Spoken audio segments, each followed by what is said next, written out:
Ever since Mikel Arteta, whom took over the Arsenal job, faced an initial backlash due to the more than desired performance on the pitch, but in the coming of 5-year time, with the complete turnover of the squad quality and tactics execution done by Arteta Arsenal, they had become a legit title contender, going even challenge the title in numerous times. However, Arsenal right now being called Netflix FC, coined by Patrice Evra, because the narrative that Arsenal bottled a Premier League title run has become one of the most polarizing discussion in the modern English football.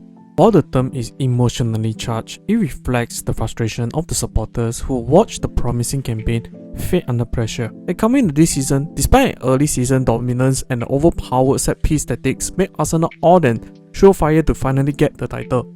Yet in the past couple of matches, Arsenal in their Ghana fashion started losing some steam and seems unable to clear their way to the trophy. So in this video, we'll have a look on what happened to Arsenal and can they overcome the difficulty, or will just a history repeating themselves. In case you didn't know, what is up ladies and gentlemen, I'm Marvin, codename CM. Welcome to the Code United channel once again. If you in any shape or form started with this channel and somehow some way like this kind of content, then please like, share and subscribe to this channel, as each of your precious subscription will be a massive motivation for me to upload new content. And don't forget to ring your notification bell for every new upload. With that said, let's get straight into the video. Before emerging as a title cup challenger, Arsenal is in a rebuilding phase as Arteta inherited a squad lacking a balanced leadership and tactical cohesion. Her early seasons was marked by inconsistent and failure to secure Champions League qualification.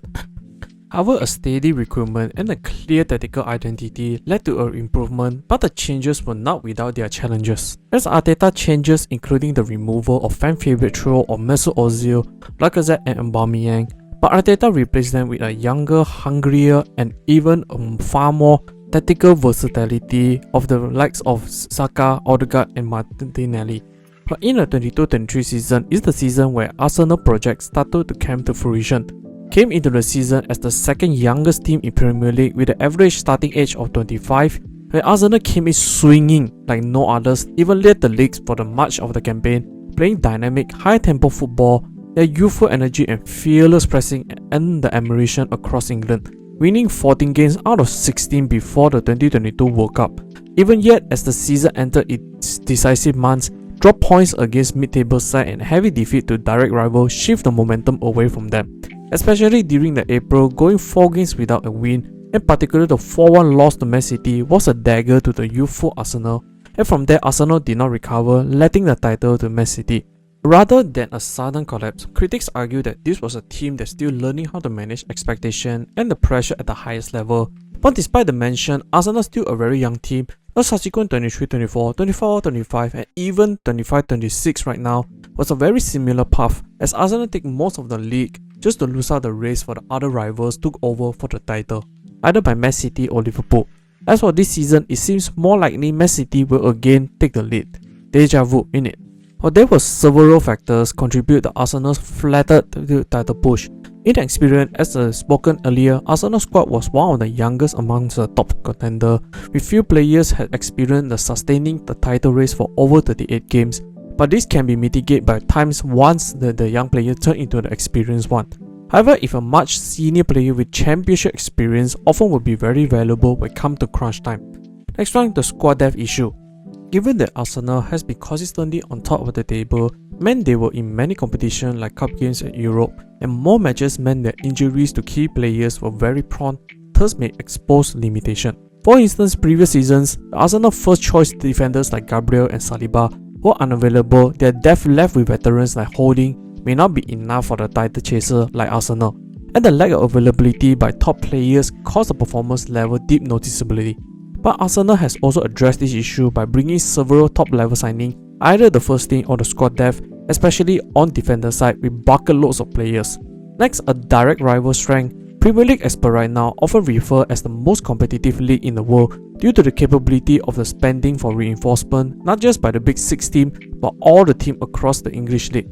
Hence make the competition extremely difficult to sustain, as competing against an established powerhouse with serial title experience like Man City meant Arsenal's margin for error was very minimal, in which it causes a psychological pressure, and the old saying chasing number 1 is difficult, but maintaining on top was far more challenging.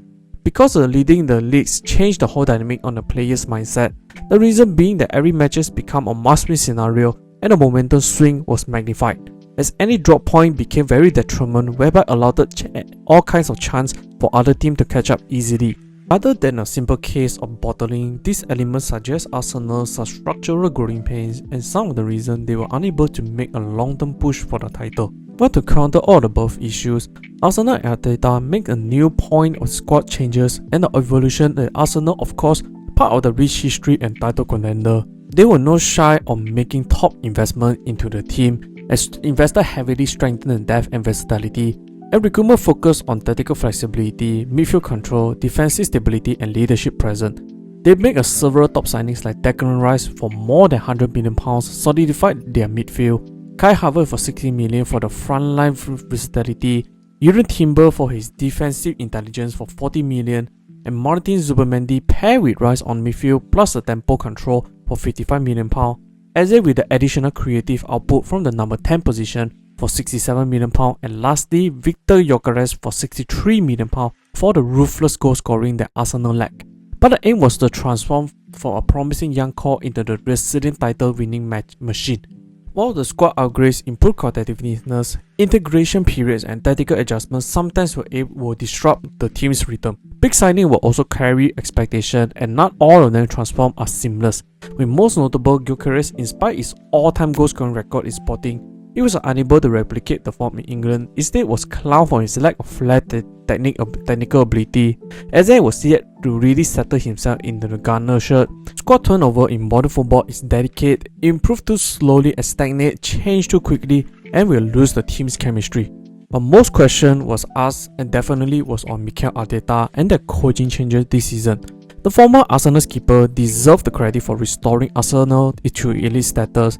His tactic system, structure build-up, aggressive pressing and positional play have made Arsenal one of the team's most cohesive team. But however critics raised in concern, first the game management, as some argue Arsenal would struggle to kill games when leading, as many times Arsenal was leaning more not to lose game instead of going for the kill. The game against Wood, where Arsenal took an early 2-0 lead but was subsequently outplayed on the second half, forced the draw. A second in-game adjustment and heavy reliance on set pieces, in more detail the corners.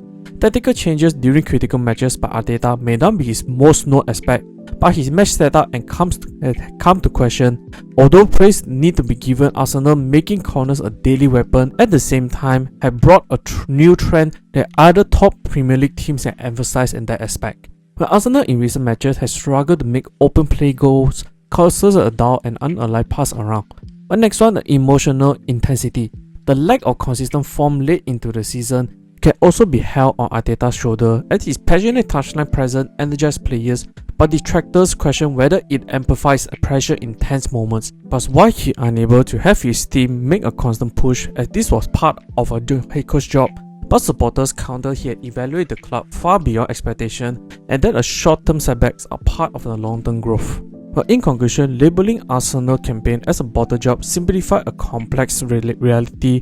The club transitioned rapidly from rebuilding project to a title contender, and with the rise of came growing pains, inexperience, depth challenges, psychological strain and managerial decision making all played the roles. But the true measure of whether Arsenal bottled the league may lie not on the single season but what follows.